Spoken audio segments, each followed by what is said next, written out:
Assalamualaikum warahmatullahi wabarakatuh. Waalaikumsalam warahmatullahi wabarakatuh.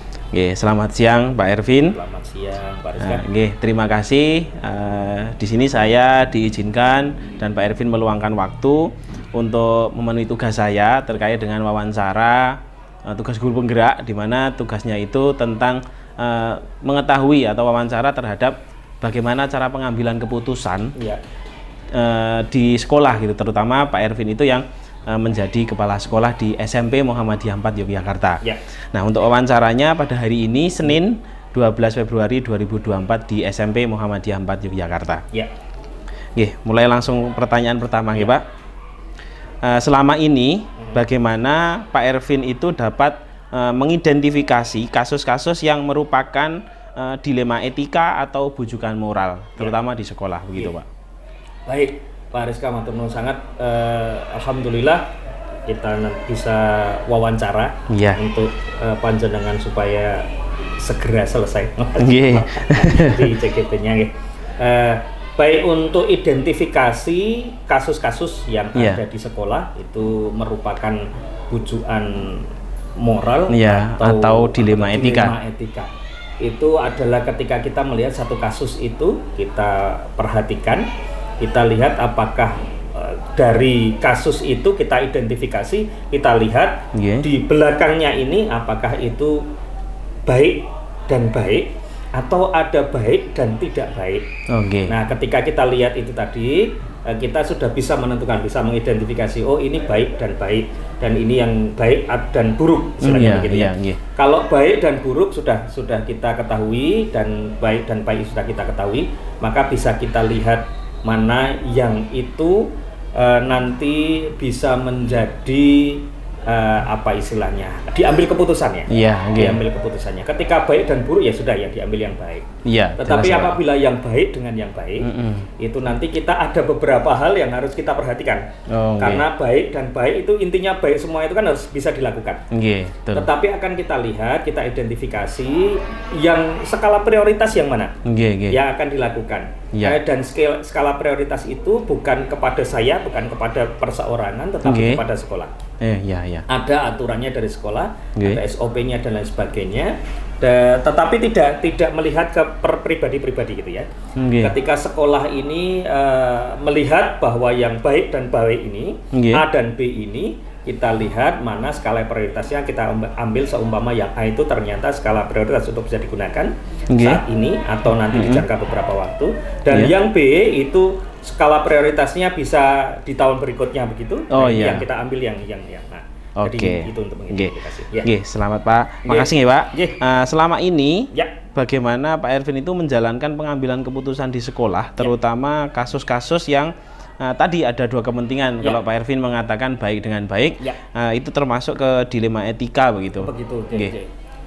Kalau di sekolah jelas ketika kita mengambil keputusan, prosesnya jelas karena di sekolah ada aturan. Ada aturan itu bukan hanya tata tertibnya saja, tetapi apa yang harus dilakukan di sekolah, ada rencana, ada evaluasi dan sebagainya.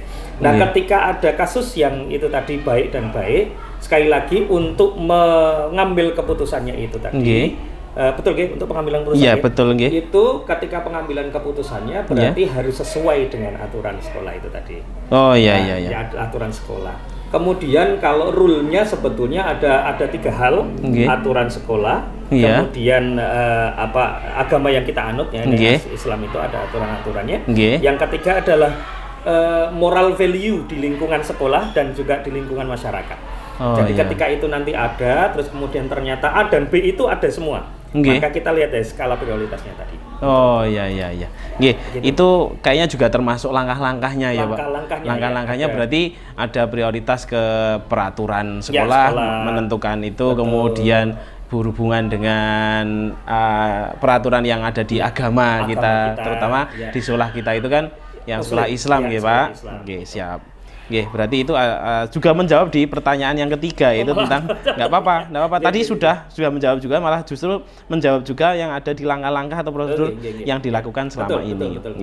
Kemudian yang berikutnya, hal-hal apa saja yang selama ini Pak Ervin anggap efektif dalam pengambilan keputusan, begitu Pak? Ya, terutama di dilema etika tadi. Baik, yang jelas ketika pengambilan keputusan, saya merasa lebih mudah, lebih cepat untuk menyelesaikan apabila ketika kasus ini tadi setelah kita bahas, saya katakan bukan saya, memang keputusan saya mengambil, tetapi saya lebih senang apabila kasus ini tadi dilihat dari berbagai macam sudut. Jadi tidak hanya satu pandangan saya, umpamanya saya lurus ke depan hanya di depan saya, tetapi samping kanan samping kiri belum terbaca istilahnya. Maka saya lebih senang untuk berbagi dengan beberapa teman istilahnya yang kapasitas saya tahu gitu, kemudian dalam bidang tadi yang 3 hal tadi beliau juga memahami, maka dengan seperti itu pengambilan keputusannya itu bisa lebih efektif, bisa lebih enak, lebih nyaman, dan nanti bisa melihat itu tadi. Karena memang mempertimbangkan itu tadi. Mempertimbangkan dari berbagai macam sudut. Siap. Terkait dengan pertanyaan berikutnya, hal-hal apa saja yang selama ini merupakan tantangan, Pak, dalam pengambilan keputusan itu? Satu tantangannya sebetulnya begini. Kadangkala kita itu melihat satu permasalahan itu melihat dari sudut pandang kita sendiri. Saya umpamanya. Jadi ketika saya seperti ini pasti perasaan kita ikut. Nah itu tantangan sebetulnya. Karena ketika memutuskan itu harusnya kan tidak boleh saya dengan pribadi saya begitu kan. Tetapi ada tetap itu manusiawi begitu ya. Dan itu menjadi tantangan berat. Maka saya lebih senang itu tadi dengan beberapa orang itu lebih objektif itu untuk memutuskan. Yang kedua tantangannya adalah ketika dua kasus ini dua-duanya merasa paling benar. Nah ini yang itu juga harus kita lihat lagi gitu ya. Nah itu merupakan satu tantangan. Tantangannya ada 2, dari pribadi yang merasa kasihan atau apa begitu. Nah kemudian yang kedua adalah dua-duanya dari kasus itu tadi merasa paling benar. Nah ini yang harus kita pikirkan. Sama ini Pak, kalau mungkin pernah nggak Pak Ervin merasakan bahwa kayak seperti ketika saya sudah mengambil keputusan begitu, itu pernah nggak merasakan jangan-jangan ini kok kurang pas gitu. Itu sering sekali Pak, karena manusiawi ya. Ketika kita itu, tetapi saya mengeliminir itu tadi dengan caranya adalah dengan berpikir bersama itu tadi. Jadi ketika berpikir bersama ini sudah menjadi keputusan bersama, menjadi beberapa sudut pandang sudah diambil, itu jadi kita lebih mudah untuk merasa itu tadi. Berarti kalau misalnya dari segi tanggung jawabnya sudah terbagi sudah terbagi, lebih enak itu tadi. Berikutnya Pak, apakah Pak Ervin memiliki sebuah tata kala atau jadwal tertentu dalam sebuah penyelesaian kasus dilema etika, atau apakah langsung menyelesaikan di tempat, atau memang sudah punya jadwal tertentu itu untuk menyelesaikannya begitu Pak? Dan prosedurnya seperti apa? Baik. Kalau yang bisa segera kita tangani, gitu, walaupun saya itu membuat jadwal untuk pertemuan dengan beberapa orang, dengan staf lebih, dan juga dengan teman-teman dari guru karyawan keseluruhan, itu terjadwal. Tetapi ketika itu di luar jadwal dan kita harus segera menyelesaikan, maka tetap saya akan memanggil teman-teman. Berarti kondisional itu Pak? Itu kondisional gitu ya. Tetapi kalau memang tata kalanya ada dan itu tidak harus memutuskan saat ini, itu bisa kita bahas bareng-bareng ketika dengan satu jadwal tepat itu tadi. Jadi saya lebih memilihnya ke kondisional, walaupun sudah ada jadwal yang. Tetapi yang sudah terjadwal itu tetap dilakukan ya. Dilakukan. Siap. Pertanyaan berikutnya Pak. Adakah seseorang atau faktor-faktor apa yang selama ini mempermudah atau membantu Pak Ervin dalam pengambilan keputusan, Pak? Kalau seseorang, saya pikir banyak ya, tidak hanya satu, bahkan bisa 2, 3 gitu. Karena setiap orang itu pasti punya panutan. Orang itu punya apa? Role model istilahnya, betul. Yang kita itu kan kita ikuti istilahnya. Dan itu ada beberapa. Nah dari orang-orang tersebut itu kadang kita bisa melihat kalau menyebutnya contoh yang baik istilahnya begitu. Nah, itu yang bisa kita ambil. Kita bayangkan beliau itu kalau mengambil keputusan seperti apa, nah itu yang biasanya kita ikuti. Tetapi sekali lagi tidak murni hanya dari orang-orang yang saya anggap sebagai role model. Iya, betul, Pak. Tetapi saya di satu institusi ini, saya akan lebih percaya kepada teman-teman. Oh, nggih. Dengan teman-teman ini nanti apa istilahnya, karena saya pikir garis kita melaksanakan tugas ini kan sama. Iya. Dengan teman-teman. Jadi berpikirnya sama. Visinya sama. Jadi ketika kita ajak berbicara itu kelihatannya lebih nyambung daripada kalau saya membayangkan umpamanya contoh dari yang saya hormati sekali itu baru seperti itu, belum tentu dia akan pas dengan betul. Maka dengan teman-teman itu tadi yang saya lebih percaya untuk bisa menyelesaikan. Karena langsung berhadapan. Iya, betul. Ya, terima kasih, Pak. Terakhir untuk pertanyaan terakhir, dari semua hal yang telah disampaikan tadi, itu pembelajaran apa yang dapat Pak Ervin petik dan pengalaman dari pengalaman yang untuk pengambilan keputusan gitu, Pak? Iya, yang pertama yang bisa saya pelajari adalah ketika ada satu kasus itu ketenangan dalam pengambilan keputusan itu penting. Yang kedua, dari berbagai macam sudut ketika kita melihat permasalahan itu juga sangat penting.